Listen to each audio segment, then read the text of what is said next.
Pemirsa, polisi berhasil mengungkap asal-muasal peluru nyasar yang melukai bocah perempuan di Gorontalo.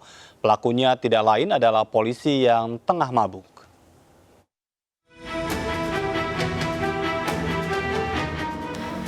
Polisi telah mengolah tempat kejadian perkara dari kasus peluru nyasar di Gorontalo. Berdasarkan pemeriksaan proyektil peluru, diketahui senjatanya berasal dari senjata api milik polisi. Tak sampai 24 jam, Bitpropam dan Diskrimum Polda Gorontalo berhasil mengungkapnya. Pelaku tak lain adalah polisi, yaitu Bribka MB. Hasil pemeriksaan polisi, pelaku sedang tak bertugas dan dalam kondisi mabuk. Kepada yang bersangkutan, oknum anggota Polri ini nantinya jika terbukti maka ada 2 sanksi, yaitu sanksi pidana umum dan sanksi kode etik. Sanksi pidana umum sebagaimana diatur dalam pasal 360 KUHP, barang siapa karena kelalaiannya menyebabkan orang lain mengalami luka, ini ancaman hukuman pidananya adalah 5 tahun. Sebelumnya, warga di Desa Hulawa, Kecamatan Telaga, Kabupaten Gorontalo digegerkan peluru nyasar menembus plafon rumah milik salah satu warga. Benda tersebut tak hanya menembus atap rumah, namun juga mengenai seorang bocah perempuan berumur 7 tahun. Penghuni rumah mendengar suara letupan dari atap rumah. Mereka tak sadar jika suara tersebut berasal dari peluru yang nyasar dan masuk ke dalam rumah.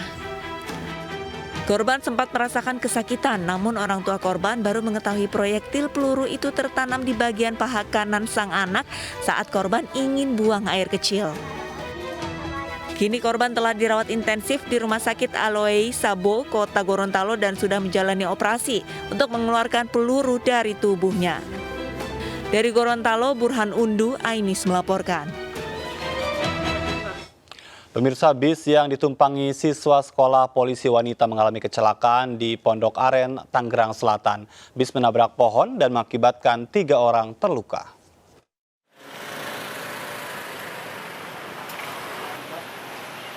Pecahnya kaca bagian samping kiri bus dan retaknya kaca bagian depan memperlihatkan kencangnya benturan bus ini. Ya, ini adalah bus yang membawa 13 siswi dari sekolah polisi wanita. Mereka hendak melaksanakan latihan kerja di markas kepolisian sektor Serpong, berjalan menuju ke markas kepolisian sektor Pondok Aren. Namun dalam perjalanan, bus ini mengalami kecelakaan di Jalan Graha Raya Bintaro, Pondok Aren, Tangerang Selatan, Banten pada Jumat sore. Bus menabrak sebuah pohon yang menjorok ke arah jalan. Sejumlah siswi pun terluka terkena pecahan kaca mobil. Ada siswa yang terluka sebanyak 3 orang yang luka di jidat, luka di tangan, luka ringan, kena pecahan kaca. Kondisi berarti tidak mengalami perawatan secara intensif ya Pak? Tidak, setelah dari puskesmas diberikan pengobatan, alhamdulillah sudah bisa kembali ke. Kecelakaan di lokasi ini bukanlah pertama kali terjadi. Pihak kepolisian mengimbau kepada pihak terkait agar merapikan pohon-pohon besar di sepanjang jalan. Dari Tangerang Selatan, Banten, Nunung Purnomo, Ainis melaporkan.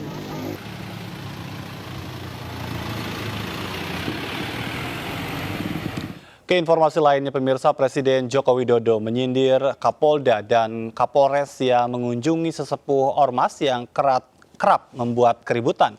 Jokowi tidak ingin penegak hukum diintervensi lewat berbagai tekanan. Saya sudah lama sekali ini ingin menyampaikan. Ada Kapolda baru, ada Kapolres baru. Malah datang kepada sesepuhnya ormas yang sering membuat keributan. Benar ini.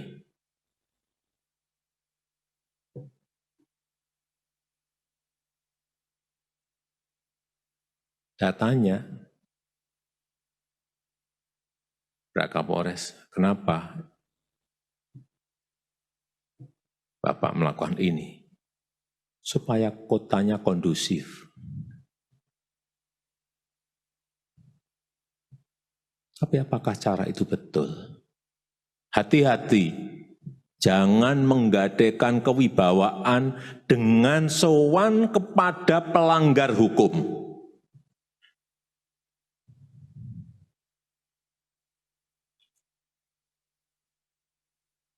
Hanya ini saya lihat. Ya pemirsa, Presiden Joko Widodo menyentil Kapolda dan Kapolres yang baru dilantik yang malah sowan ke sesepuh ormas yang sering membuat keributan. Menurut Joko Widodo, Polri harus menjaga kewibawaannya. Dan untuk membahasnya sudah bersama kami melalui sambungan Zoom Komisioner Kompolnas. Ada Mbak Pungki Indarti. Selamat sore. Selamat sore, Mas Ajat. Terima kasih, akhir pekan diganggu. Nggak masalah, ya. Baik, ini menarik ya apa yang disampaikan oleh Pak Jokowi. Katanya sudah lama ingin menyampaikan, artinya sudah lama juga terjadi berkaitan dengan adanya Kapolres, Kapolsek, begitu kan, yang sowan ke ormas yang kerap membuat keributan. Ini kalau dari Kompolnas sendiri melihat kritikan Pak Presiden ini seperti apa? Iya, kami melihat ini kritik keras dari Bapak Presiden dan merupakan bentuk perhatian beliau kepada institusi Polri sehingga Kapolri dan seluruh jajaran termasuk anggota-anggota yang ada di bawahnya itu mematuhi dan melaksanakan dengan sebaik-baiknya. Ini kan yang dikritik oleh Presiden, yang disentil Presiden ini kan Kapolda dan Kapolres ya. Yeah. Begitu baru dilantik, terus kemudian sowan-sowan ke ormas, sesepuh ormas yang sering membuat keributan seperti itu. Nah, kemudian alasannya ketika ditanya Bapak Presiden, mengapa kok dilakukan hal itu? Terus jawabannya adalah untuk supaya wilayahnya kondusif. Memang kebiasaannya juga seperti itu gitu ya. Nah, oleh karena itu sebetulnya kalau kita melihat praktek-praktek seperti ini itu sebetulnya juga kontraproduktif dengan tugas Polri sendiri. Karena Polri ini kan bertugas untuk melayani, mengayomi, melindungi masyarakat dan menegakkan hukum untuk mewujudkan Harkamtibmas. Nah, tetapi ironis ya ketika mewujudkan Harkamtibmas ternyata mengunjungi sesepuh ormas yang mengganggu Harkamtibmas itu. Ini kan satu hal yang kontradiktif gitu. Baik. Nah, oleh karena itu ini mesti harus segera dievaluasi dan dilaksanakanlah arahan Bapak Presiden seperti itu, Mas Ajat. Dan Kompolnas melihat memang praktek ini sering ditemukan di lapangan ya? Ya, ada yang seperti itu, tapi ini tadi alasannya juga karena untuk kondisivitas wilayah. Tapi sebetulnya kalau kami melihat nggak seperti itulah seharusnya gitu ya. Ada cara-cara lain yang bisa digunakan untuk supaya wilayahnya kondusif. Kalau misalnya ingin perkenalan, terus kemudian juga mengajak semua elemen masyarakat itu untuk ikut bersama-sama menjaga Harkamtibmas, maka undang saja tokoh-tokoh masyarakat yang lebih berpengaruh ya, tokoh-tokoh masyarakat, kemudian tokoh-tokoh perempuan, tokoh-tokoh adat, tokoh-tokoh agama, tokoh-tokoh pemuda gitu ya, dan media massa. Kemudian sampaikan pesan Harkamtibmas melalui tokoh-tokoh tersebut untuk bisa disampaikan kepada lapisan masyarakat, seluruh masyarakat, sehingga saya rasa dengan cara-cara yang seperti itu lebih fair karena publik juga melihat dan publik juga bersama-sama ikut menjaga Harkamtibmas dan publik juga diberikan pesan bahwa jika ada gangguan terhadap Harkamtibmas maka polisi tidak segan-segan akan menindak tegas. Saya rasa cara-cara yang seperti itu dilakukan akan lebih baik ketimbang sowan-sowan ke sesepuh-sesepuh ormas yang suka bikin ribut. Nah, kalau kita melihat dari pandangan masyarakat sendiri, masyarakat pasti akan mikirnya gini loh. Ini kan ormas ini suka bikin ribut nih, kenapa kok polisi mengunjungi mereka? Ini kan berarti polisi permisif dengan tindakan-tindakan ormas yang sebetulnya melawan hukum gitu. Nah, apa polisi ini temannya ormas, jadi CS-an gitu kan? Jadi ada yang menduga seperti itu. Nah, di sisi lain ormasnya sendiri mengatakan, wah ini tindakan saya dibiarin kok sama polisi malah deket-deketan sama saya gitu. Jadi wibawa polisi jadi turun gitu di sini, Mas. Baik. Betul kata Presiden, marwah polisi mesti harus dijaga gitu. Kalau polisi melakukan tindakan seperti itu, ya itu pelanggaran gitu. Baik, dan memang dilihat dari praktek di tengah masyarakat kan ada beberapa hal yang secara kasat mata bisa dilihat ya, ada penguasaan lahan parkir liar, hal seperti itu yang mungkinkah juga arahnya ke situ? Ya, ini semua hal yang berkaitan dengan gangguan terhadap Harkamtipmas sebetulnya. Jadi cara-cara untuk bagaimana caranya untuk mencegah gangguan Harkamtipmas tersebut terjadi bukan dengan cara-cara membenarkan pelanggaran hukum tadi, tapi dengan cara-cara yang lain, cara-cara yang lebih bersifat preventif, preemptif. Katakan misalnya patroli lebih seringkan gitu ya. Terus kemudian pendidikan kepada masyarakat untuk sama-sama menjaga Harkamtipmas, terus kemudian mengajak masyarakat untuk bersama-sama bertanggung jawab terhadap lingkungan sekitar dengan cara misalnya siskamling, seperti itu saya rasa itu malah lebih baik ya ketimbang misalnya dekat-dekat dengan kelompok-kelompok yang tadi sebetulnya pelanggar hukum dan yang bersangkutan ini, kelompok-kelompok ini seharusnya ditindak tegas oleh polisi. Jadi jangan sampai misalnya polisi malah dianggap nggak punya gigi gitu, Mas. Baik, terkait dengan penanganan kasus yang melibatkan ormas, kita tahu ada beberapa ya di sejumlah wilayah termasuk juga di Jakarta kan yang pelakunya melibatkan ormas. Dari pantauan Kompolnas sendiri bagaimana sikap atau profesionalisme penyidik? Kalau seperti itu memang pelaku-pelakunya itu ada yang dijadikan tersangka gitu ya, beberapa orang ditangkap terus kemudian dijadikan tersangka.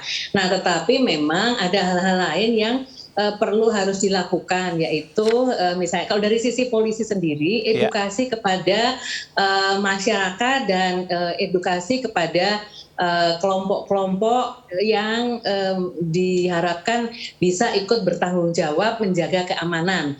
Katakan misalnya ada di situ